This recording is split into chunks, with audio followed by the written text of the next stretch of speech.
We are in Trenton, Ohio. We have a beer load in that trailer right there. Taking that to Greensboro, North Carolina.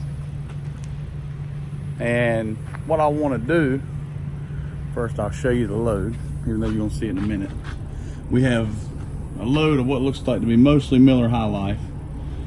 And I'm going to explain this as I go. But just in case, as I'm in the trailer, my words don't really translate to the camera.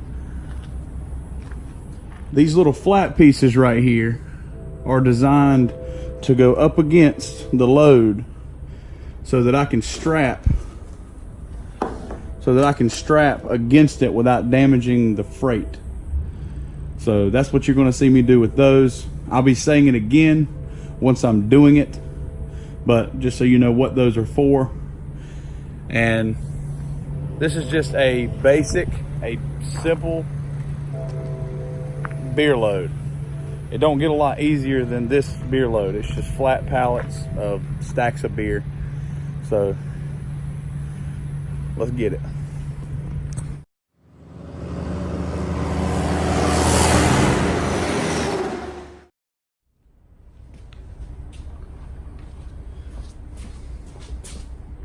All right, so like I said, we're going to take this right here. We're going to take you're going to make sure that you use the longer side. You see this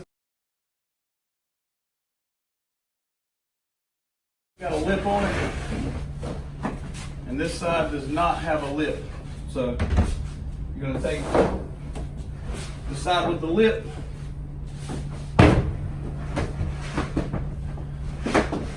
make sure it's hugging the corner.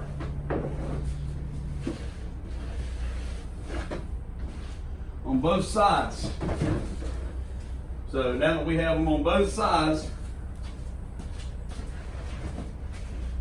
hugging the corner, you'll notice I put them at somewhat of a slant, because if you put them straight up against, you run the risk, sometimes depending on where the trailer is, of it just falling down on you.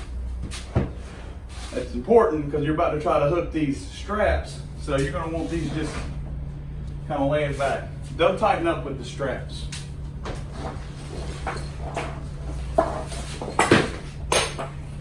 So now you're going to secure, the way these are made, it's a lock that goes in these little rivets. That's how that's made.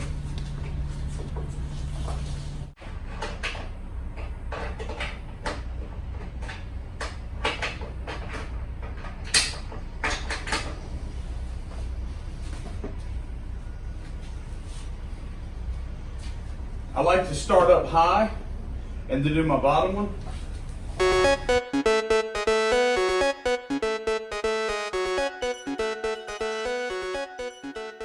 Okay, so now I have both sides are locked in. So now I just come up here, my strap. If you've ever used a ratchet strap, it's the same idea. Pull that, kick them in.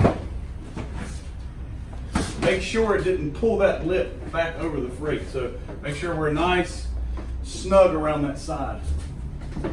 Pull it.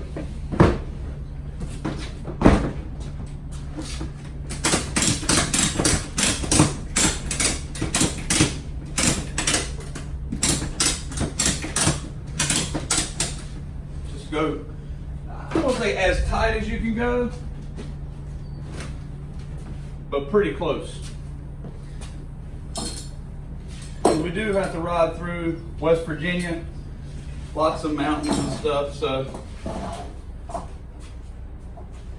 just making sure that we got it like we need it. Okay, so now we hook the other strap, same way.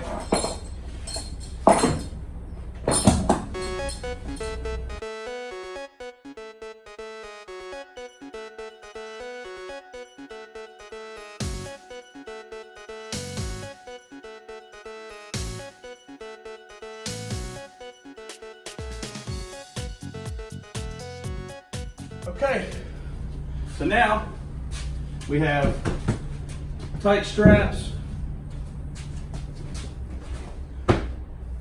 Now if the beard goes, it's because the straps broke or because the walls gave in or something stupid, but the whole idea here is to make sure that the beard doesn't slide, okay? So that's pretty simple. Like I said, this is a basic beer load. And if it was a more complex, like there was kegs and things, there'd be more straps involved. But for a basic beer load, you don't need more straps than 2, I don't think. You super truckers might disagree, but I think 2's enough. So the next thing we're gonna do is we're gonna take a picture of it. I do that to cover my ass and make sure that they see that I took a picture, that it was secured before I left. Okay. So that's it. It was that simple. Nothing too spectacular here today. But I know that some of you that are looking to get into business, with Millis especially, we do a lot of beer loads. That's going to be a part of your day-to-day. So when you see like 90% touchless freight or whatever, then that's what they're talking about. The other 10% or whatever the difference is. That's all you got to do. You got to secure in there. It's really not that big a deal. And there are a few more complex loads that you have to secure, but this is the bulk of what you'll do here with Millis. And for those of you that might be asking, well, yeah, will that change whenever Heartland starts to make a difference in our loads? Maybe, but I don't know that. And that's not what I'm here to talk about. I'm here to talk about Millis loads right now. So we can cross that bridge, y'all, when we get to it. But for right now, a lot of beer loads we do.